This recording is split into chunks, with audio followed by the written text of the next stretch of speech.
छोटू, plant का delivery हो गया था? जी जी मालिक। ये कौन है? मेरी छोटी बहन है, बड़े साहब बुलाए थे। कहाँ पर है वो? पापा बुलाए थे? हाँ। पर पापा तो मार्केट चले गए। अच्छा, वो साहब मेरी छोटी बहन की ना शादी है 2 दिन बाद, तो साहब को जैसे ही पता चला था उन्होंने बोला कि अपनी बहन को लेकर आइयो, तो बस लेकर आया हूँ। चले, ये तो अच्छी बात है, बहन का शादी कर रहा है। बताया नहीं हमें कि शादी हो रही है तुम्हारी बहन का? साहब आप तो थे ही नहीं, पर बड़े साहब को बताए थे हम। आप भी जरूर आइएगा, हमें अच्छा लगेगा साहब। अरे बिल्कुल आएंगे, तुम्हारा घर भी तो मेरे घर जैसा है ना। शादी की तैयारी हो गई सारी? जी साहब, सब तैयारी हो गई है, बस कल जाना है रजिस्ट्री कराने, उसके बाद अच्छे से शादी कर देंगे। क्या रजिस्टर कराने? खेत साहब बेच रहे हैं वो बहन की शादी के लिए, पैसे नहीं है इसलिए। पैसे नहीं है? हाँ खेत क्यों बेच रहा है भाई? साहब, एक ही बहन है, हम चाहते हैं धूमधाम से शादी करा दें, और आप तो जानते हैं ना बाबूजी अब काम नहीं कर पाते हैं, घर की सारी जिम्मेदारी मेरे ऊपर आ गई है और मेरे पास इतने पैसे नहीं है। हम सोच रहे हैं कि जमीन बेचकर बहन की शादी करा दे, ये हमेशा खुश रहे बस। साहब बड़े घर में शादी कर रहे हैं और लड़के वाले दहेज मांग रहे हैं। दहेज क्यों मांग रहे हैं भाई? लड़की जब अच्छी है, संबंध कर रहे हैं या सौदा कर रहे हैं, दहेज का क्या मतलब है? और तुम पैसे दे ही क्यों रहे हो? और खेत बेचने की क्या जरूरत है?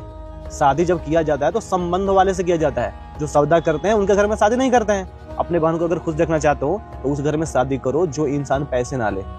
एक काम करो, लड़कों वाले का नंबर दो, मैं उससे बात करूंगा। नहीं साहब, आप ऐसा मत करिए, अगर उनको बुरा लगेगा तो शादी नहीं करेंगे, दिक्कत हो जाएगी साहब। रहने दीजिए, हम दे देते हैं ना दहेज, कम से कम हमारी बहन तो खुश रहेगी ना।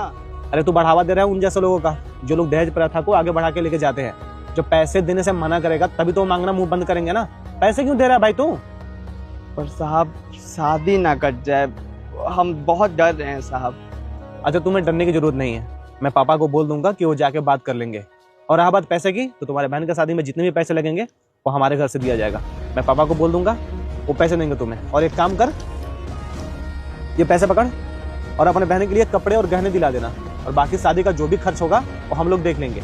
तुम्हें अपनी जमीन बेचने की जरूरत नहीं है, समझा दूं? पकड़िए। नहीं साहब, इतने पैसे हम नहीं रख सकते, हम आपको पैसे कैसे चुका पाएंगे? हमारे पास तभी ये कहता है हमारे पास इतने पैसे कभी होंगे ही नहीं। रहने दीजिए साहब, बड़े साहब ने बुलाया था इसलिए आ गए, हमें पैसे नहीं चाहिए, रहने दीजिए। तभी ये कहता है पापा ने ही पैसे देने को कहा है। पापा मार्केट गए हैं लेकिन अपने काम से नहीं, आपके लिए कपड़े और गहने लेने गए हैं। लेकिन अब जो हुआ देखने से पहले रुक जा पुत्र, ऊपर मत। पूरा वीडियो नहीं देखा तो तेरे साथ बहुत बुरा होगा। तेरे घर में कुछ बड़ा कार्य होने वाला है, उसमें तुम्हें बहुत सफलता मिलने वाला है। यदि तूने वीडियो को लाइक करके सब्सक्राइब किया तो सब अच्छा ही होगा। ले तो ये सुनकर ये भावुक होकर कहती है पापा कहा करते थे कि मालिक लोग बहुत अच्छे हैं, आज अपनी आंखों से देख भी लिया। आपका बहुत बहुत धन्यवाद।